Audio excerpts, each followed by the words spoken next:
I think it's about time that we go ahead and kick off today's session. So let us welcome our esteemed keynote speaker.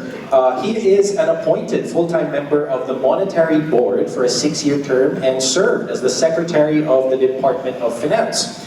In 2022, he was honored by The Banker, a Financial Times-owned international finance publication, as Global and Asia-Pacific Central Banker of the Year for steering the BSP through the COVID-19 pandemic and driving the banking system modernization.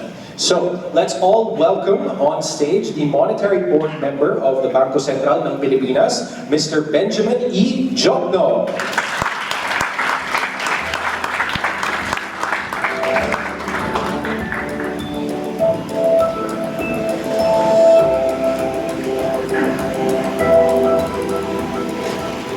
Secretary Sunny Kaloma, Officer, Manila Bulletin, Brother Bernard Oka, FIC, President of De La Salle University, Dr. Nelson Dilian, Assistant Dean for External Affairs, Philip Kunyang, co-lead Manila Bulletin Sustainability Events, Jordan Tan, Business Development Manager, Manila Bulletin, esteemed guests, members of the Academy, dear students, ladies and gentlemen, magandang umaga po sa inyong lahat. I'm deeply honored by the opportunity to deliver this keynote address on the third sustainability focus session organized by our friends from the Manila Bulletin. The theme, So Spend Smart, Live Wise, financial literacy for a sustainable future, is not just timely, it also directly relates to the day-to-day lives and experiences of Filipinos. The ability of our people to make informed financial decisions, including managing financial obligations, has never been more valuable. Now, to put things in perspective, let me start by showing macro-level data on household savings in the Philippines. It's the first time we've seen this. Our people at the BSP has not seen this yet. Now, household savings as a ratio to disposable income shows a declining trend, particularly after 2009. That's the red line. What explains the decline? This is primarily because of the slowdown in overseas Filipinos remittances to about 4.6% annually from 2010 to 2024. From a high, used to be 50.4% between 2005 and 2009. The BSP's Consumer Expectation Survey also indicates that only around 30 to 40% of households receiving remittances, only 30 to 40% of those receiving remittances save part of this income, while the rest primarily use it for consumption.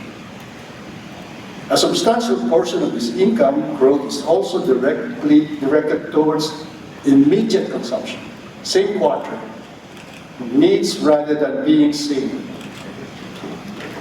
So compared to our Asian peers and Japan, which is not shown here because Japan is way up there, the Philippines' gross saving rate remains the lowest in the region.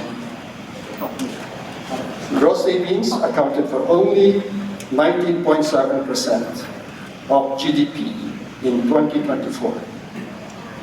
Compare that to Vietnam's 36.7% and Singapore's almost 40%. So that's the macro situation. This gap stems from several factors such as weak household saving habits due to robust consumption. We love to buy, to consume, rather than save. Modest income levels, limited access to financial instruments, and relatively low financial literacy. Recognizing this, the Bangko Sentral ng Pilipinas has long embraced financial inclusion and literacy as part of our core advocacies. Currently, gaps still remain. According to the BSP's own Financial Health Index, Filipinos only scored 58 out of 100, indicating their vulnerability to day-to-day financial shocks. 58 out of 100. In addition, the World Bank reported that 9 in 10 adult Filipinos struggle to raise emergency funds within 30 days, 9 out of 10. But we know that access alone is not enough. Financial literacy is needed to turn inclusion into true financial health, meaning that Filipinos should have the proper knowledge and confidence to use their money wisely. Improving financial literacy in the Philippines remains a work in progress. According to a 2023 OECD survey, Filipino adults scored 58% in overall financial literacy, 58%. That's 2 percentage points lower than the global average. Furthermore, there's a huge gap between the Filipinos' intention to manage their finances and their actual financial behavior. Based on the 2021 Financial Inclusion Survey, 80% of adults report planning ahead financially, 80%. And 66% set long-term goals. So 80 and 66. Sadly, only 46% consistently maintain a budget. Less than half maintain a budget. These numbers give us a clear message. We still have a lot of work to do. But we have made progress. The volume of retail payment transactions in digital form increased to 57.4% in 2024 from only 14% in 2019. The most recent data showed that 56% of Filipino adults had a formal transaction account in 2021, up from 29% in 2019.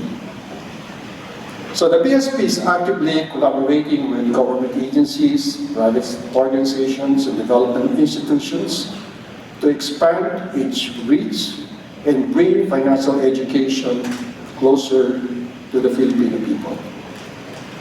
One such example is our partnership with the DepEd to integrate financial literacy into the curriculum of basic education. This program also extends to the professional development courses from both teaching and non-teaching professions.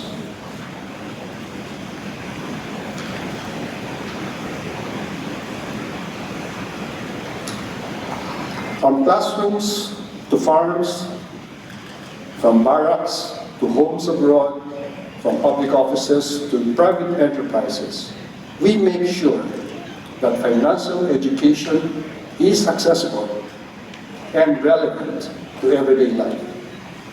Together, we have reached millions of students, teachers, farmers, fisher folks, civil servants, uniformed personnel, and overseas workers, empowering them to make informed financial choices.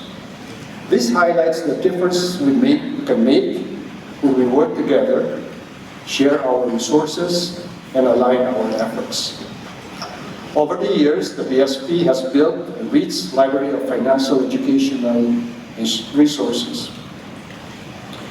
Beyond the usual audience-specific modules and educational videos, we have developed interactive games with the help of our institutional partners.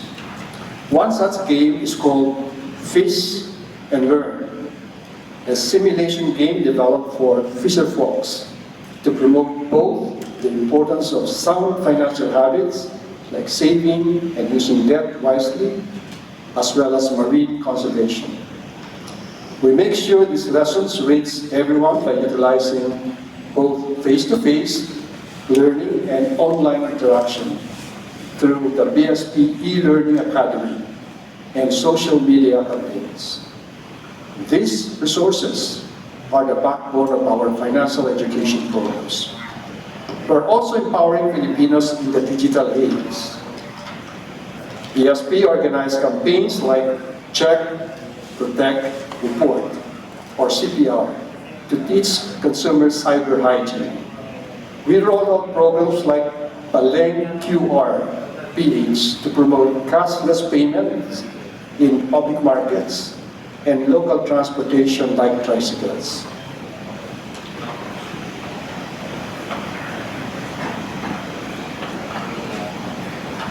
We also supported the development of an automated fare collection system for the MRT.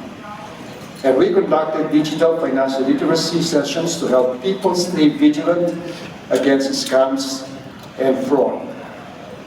In today's fast-paced, technology-driven world, financial literacy also includes knowing how to safeguard your finances from high cyber threats.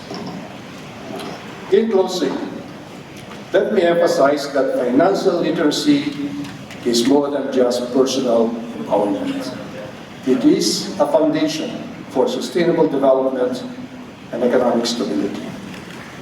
People who are financially literate save more, use credit responsibly, and invest in their future.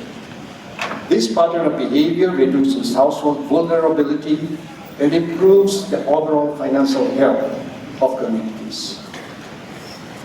True financial health is not only about the ability to pay your bills today. It means building resilience, achieving long-term goals, and feeling secure and confident in financial decisions. Now, before I end, let me extend my gratitude to the Manila Bulletin and De La Salle University for organizing this event and sharing the BSP's advocacy for financial literacy and sustainability. As stewards of the financial sector, we at the BSP, together with its partners, is determined to prepare every Filipino, particularly the poor, in making sound financial decisions. Because for every Filipino we educate financially, we lay a strong foundation towards a more resilient and sustainable Philippines. Maraming salamat.